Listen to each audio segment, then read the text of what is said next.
நான் கேக்குறது பரிபூர்ணமான பக்தி, மனமுருகி சேர பிரார்த்தனை. அதுக்கு ஒரு கதை சொல்லட்டா? சொல்லு. ஒரு ஊர்ல ஒரு ஏழை பையன் இருந்தான். இப்ப கேட்டியே, இதே கேள்விதான் அவன் பக்திக்கு இடைஞ்சலா இருந்தது.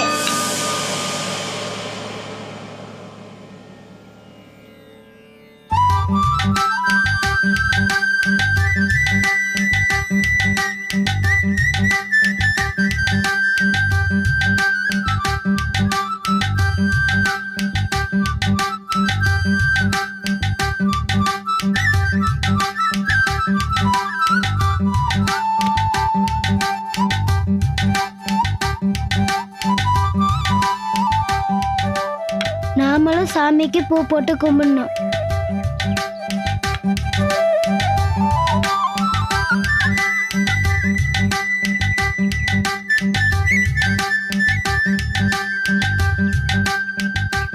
என்னப்பா, பூ வேணுமா? எவ்வளவுக்கு வேணும்? என்கிட்ட காசு இல்லையே. நான் விலை கொடுத்து தான் வாங்கிட்டு வரேன். உனக்கு சும்மா எப்படிப்பா கொடுக்கறது?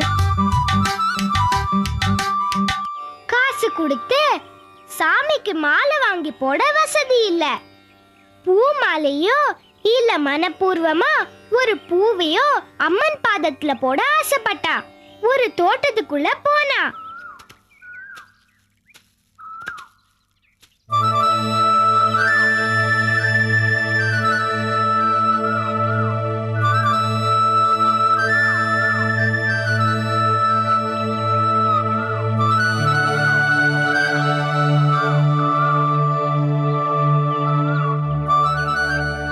பூ எவ்வளவு அழகா இருக்கு.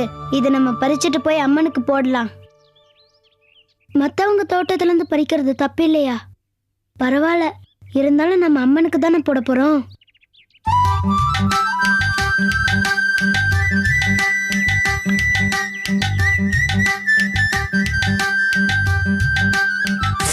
ஏய், என்ன தொடாத. எதுக்கு என்ன பறிக்கிற? சாமிக்கு போடுறதுக்கு. சாமி உன்னை கேட்டுச்சா இல்ல நீ என்ன கேட்டியா? சாமிக்கு தானே போடுறேன். அது உனக்கு புண்ணியம் தானே. நாங்க பூவா பிறந்ததே புண்ணியம்தான். எங்களோட ஜீவித காலம் உங்களோட ஒரு நாள். அந்த ஒரு நாள்ல இயற்கைய கடவுளா தரிசிக்கிறோம்.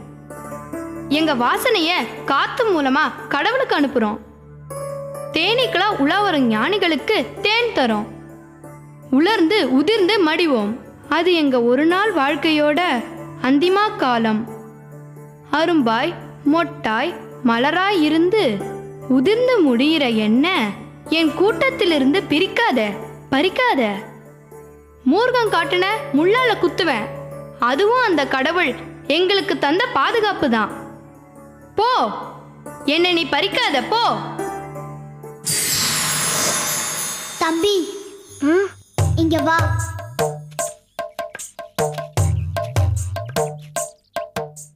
நீங்க பூஜை செஞ்சு புண்ணியம் தேடிக்க எங்களையே அழைக்கிறீங்க.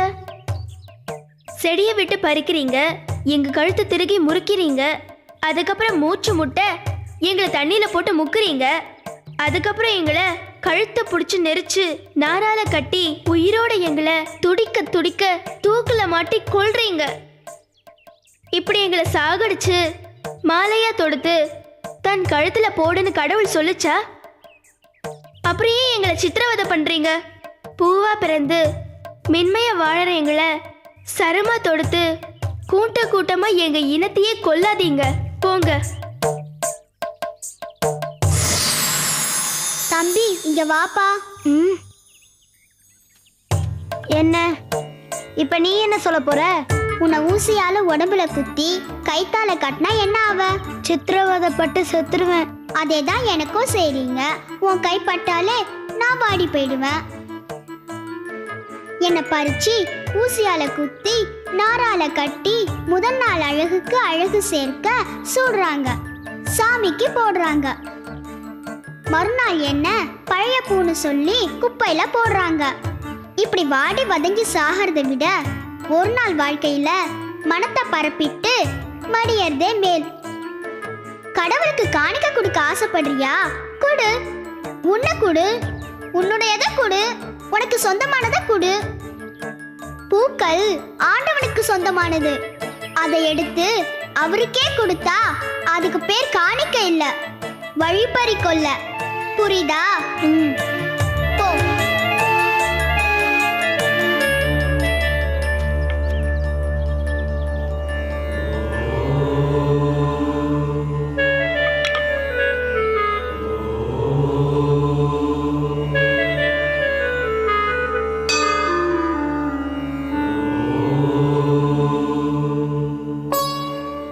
அம்மா தாயே பராசக்தி, அந்த பூக்கள் எனக்கு புத்தி புகட்டிருச்சு. உனக்கு காணிக்கையா தர என்கிட்ட என் மனசை தவிர வேற எதுவுமே இல்ல. என் பக்திய, என் பிரார்த்தனையை ஏத்துக்க தாயே.